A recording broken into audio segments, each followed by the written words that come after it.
Hi, this is Zoe Routh, and this is episode 6, How to Deal with the Trump Factor. We're waking up to a brave new world with a new president of the United States. And today we're going to explore what does that mean and what does that mean for us in terms of what we can do about it. Let's get into it. Welcome to the Zoe Routh Leadership Podcast, your source of strategies and insights to make you a better leader. Influence, improve, inspire.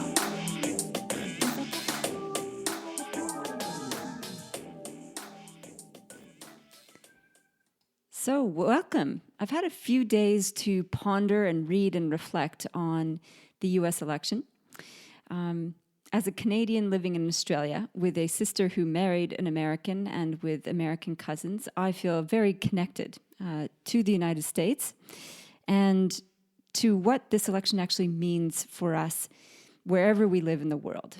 And listening and reading and observing all the various reactions, I suppose, to the election has been tumultuous. There's obviously the Trump supporters who are elated and overjoyed that they're going to have a Republican government. And there are those who didn't support Trump, who are very anti-Trump, who feel very much despair, fear, confusion, and are worried about it. So we're going to explore a little bit of that and trying to seek a perspective on how to look at this new Trump world in a way that is useful for us and what we can take from it and what we can make useful for us through it. So before we get into that, just to lighten the mood a little, I'm always learning new things about Australian culture and Canadian dichotomies here in Australia. And the most recent one was when somebody turned to me and says, I can so tell you're Canadian because of the way that you call hockey, field hockey. I thought, what are you talking about? Field hockey, where I grew up in Canada, was what you played in the summer with sticks on a field. It was a summer sport. And hockey, minus the field reference, was what you did on the ice in the winter, kind of Canada's unofficial national sport. Lacrosse is actually Canadians' official national sport, but you would never know it by the popularity of ice hockey. And my Australian friend said, well, we actually call hockey ice hockey, and field hockey is hockey. So it's a bit of reverse thing there. No Canadian would say ice hockey because hockey is the ubiquitous term for our national pastime. There you go. And the other sporting things get confusing too. American football is called by Australians gridiron. I have no idea where that comes from. Soccer in Australia is soccer.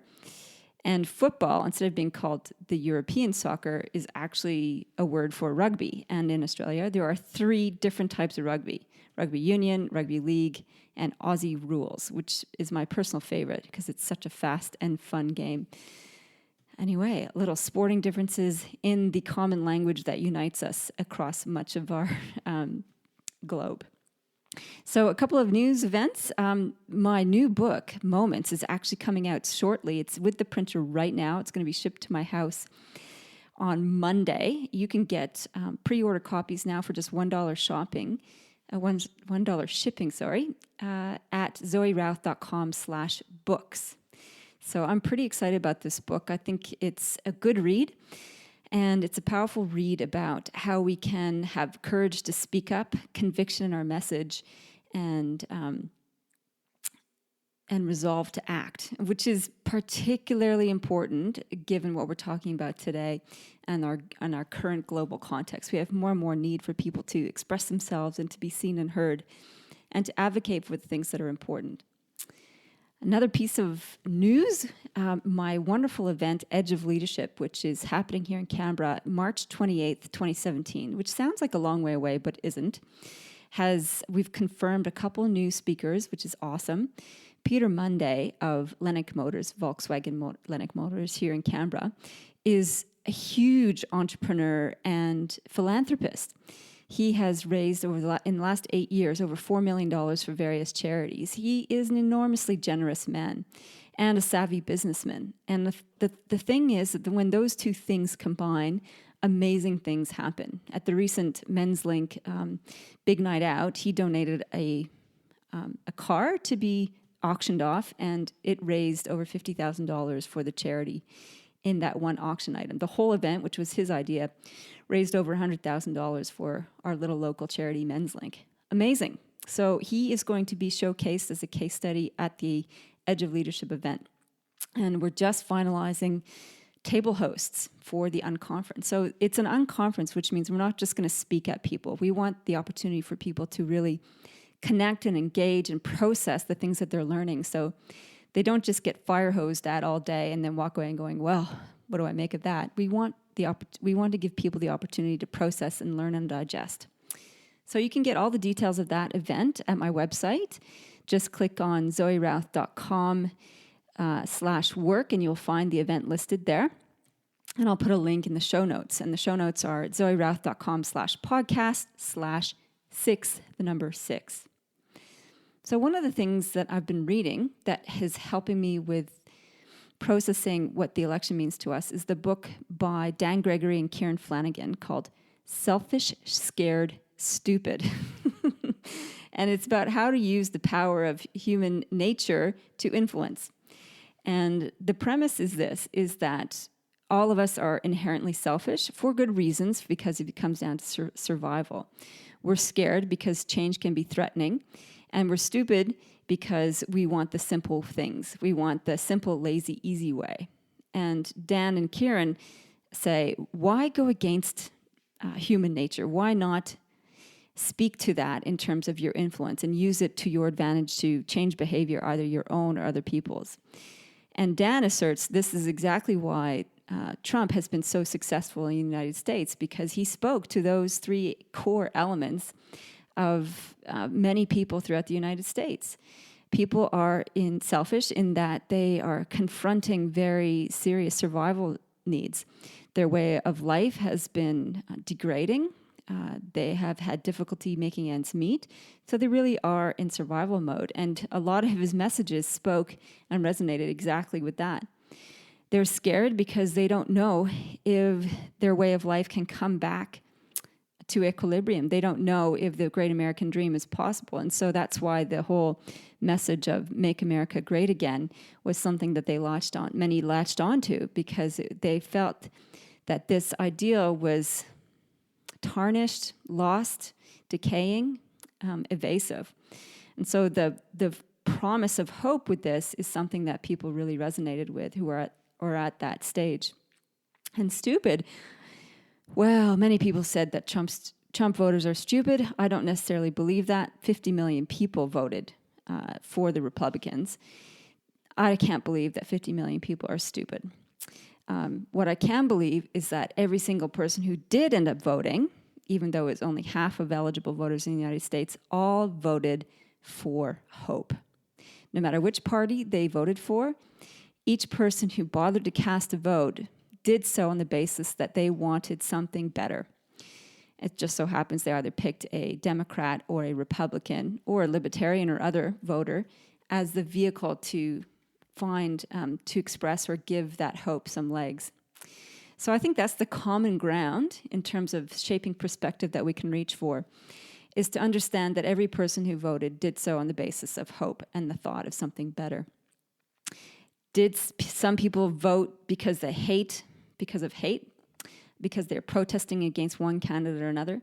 Possibly. And in all of that still is an essence or an element of hope. So if they thought they were voting in protest, it's because they thought that was going to give them hope of something better. So I find that a comforting thought, that at the end or at the bottom of all of that, that is the one thing that unites all of the voters, the hope for something better. How it gets articulated is where we come down into conflicts of opinion. Another way of exploring perspective around this is a developmental perspective. And Spiral Dynamics by Don Beck, do I have the book here now in front of me? Beck and Cowan, I believe, wrote Spiral Dynamics. I'll list that in the show notes for you. And what Spiral Dynamics talks about is the evolution of cultural values and norms across different societies.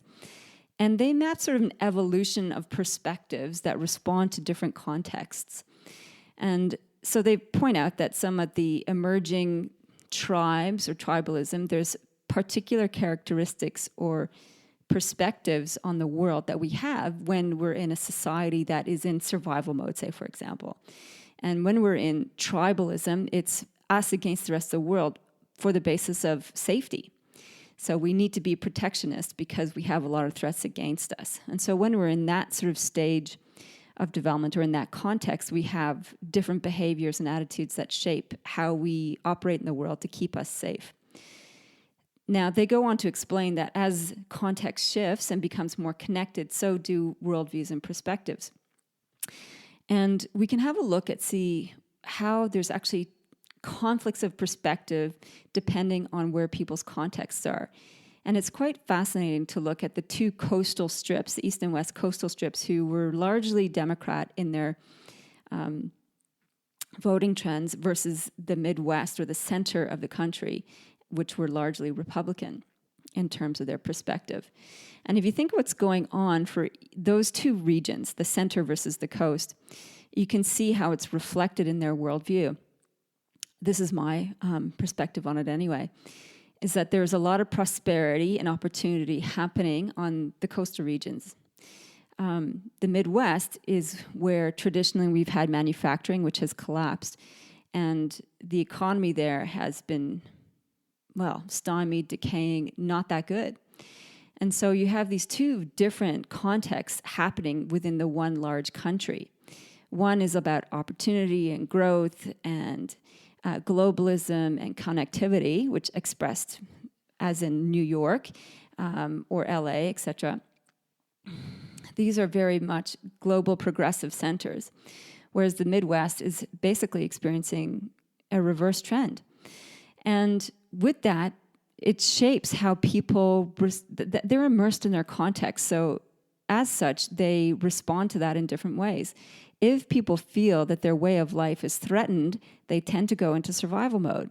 So it's not surprising then that they resonated with the Trump message, as I said earlier. So it's helpful to understand that and in sort of making sense of how this result actually happened. And what I see is that this is perhaps a tipping point of perspectives. You have protectionism, duality, and nationalism on the one side, which is all about survival. And then we have the global, world-centric, inclusive perspective on the other, which is all about progression and unity.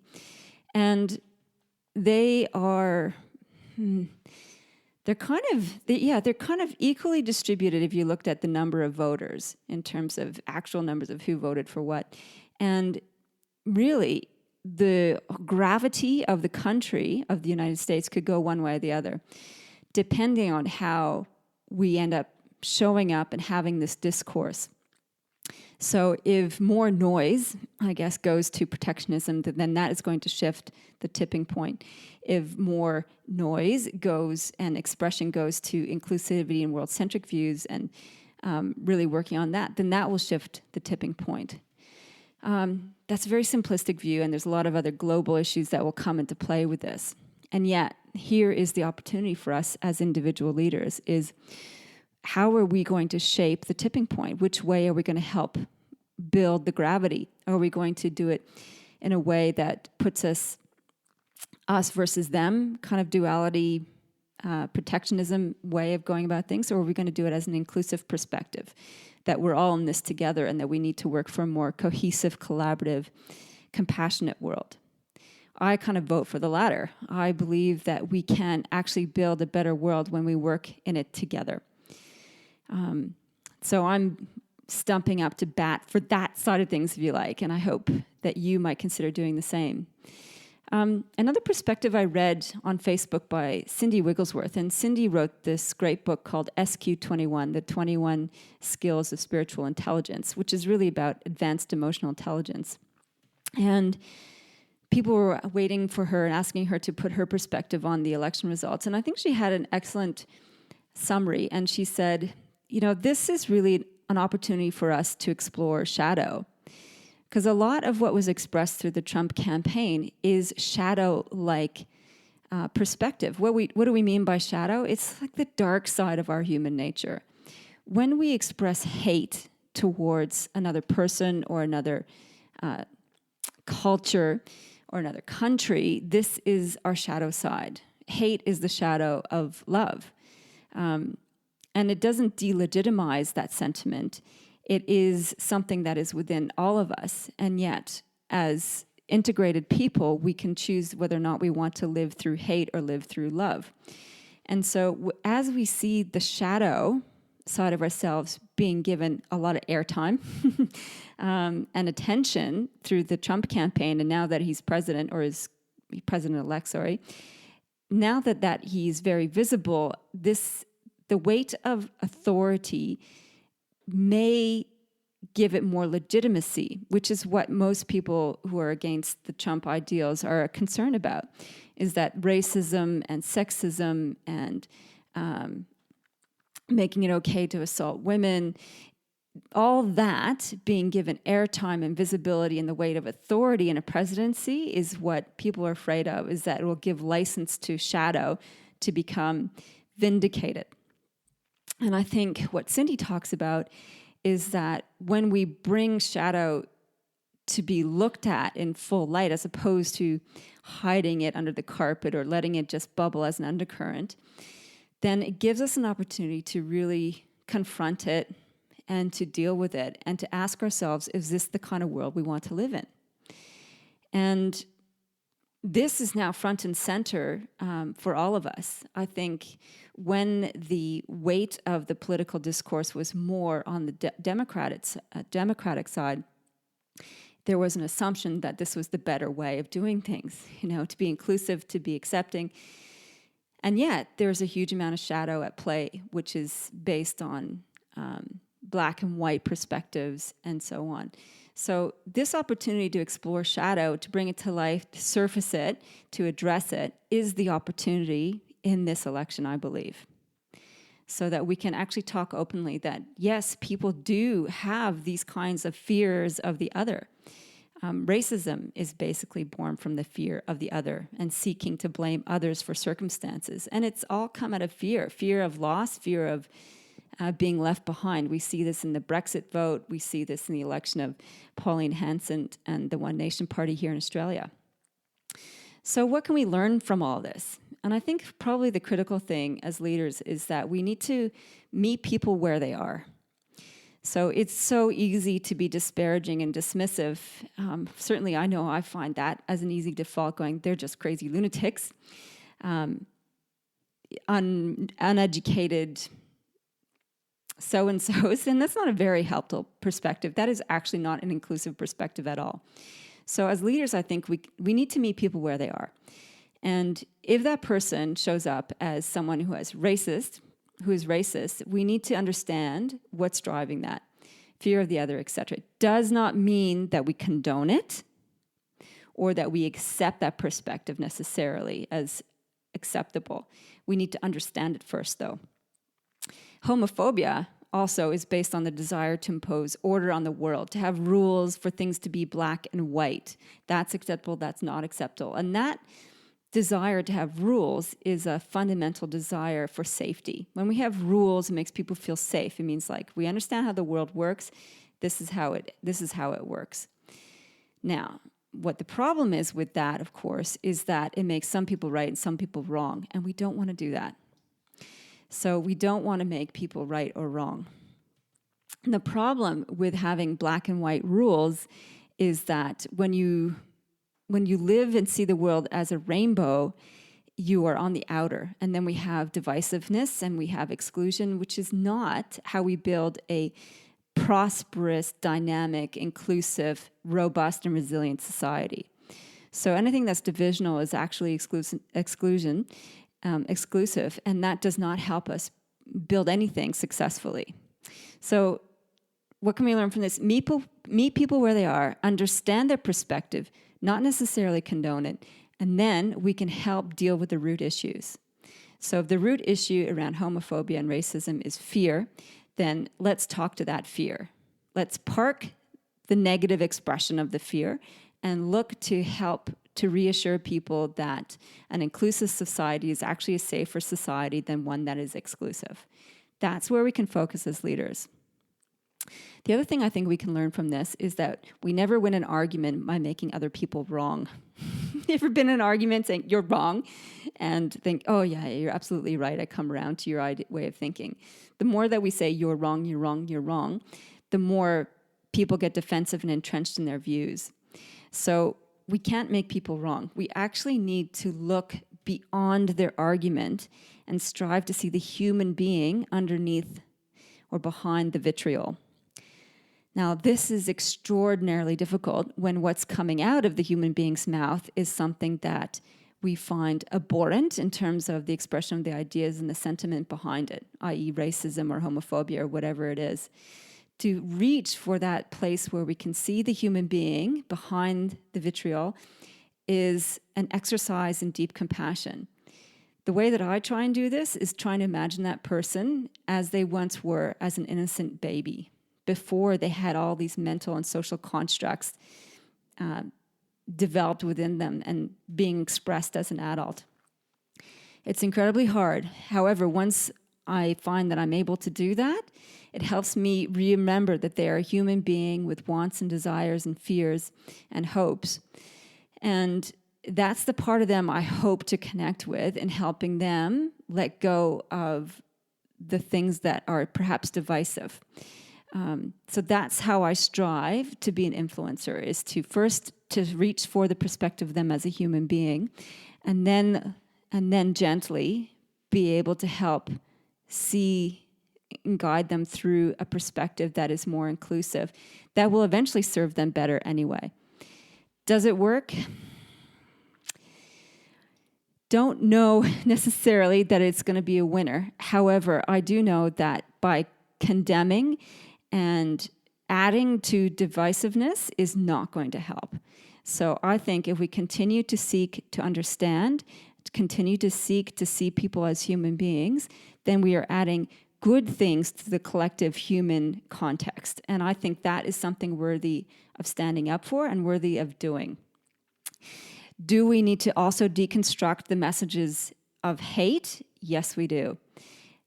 And the way that we do that is by constantly juxtaposing those messages with messages that offer a different kind of hope.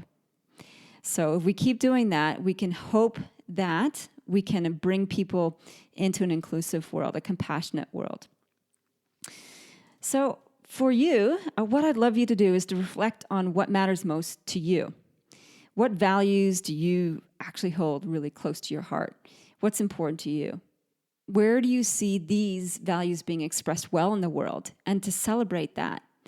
And where do you see these values being denied, and to bring those to light? I think all of us can show leadership by speaking up, by expressing our truth as best we can without making other people wrong, and being able to tease out their arguments and perspectives, even if they're flawed and deeply so. We cannot reject other human beings fundamentally. We need to search for that kernel of goodness within them to find a hope of bridging the two perspectives. Another action for leadership is to celebrate the people who model integrity and love and compassion, and showcase them and showcase why it's important that these people are doing well in the world and that they are models for us to follow and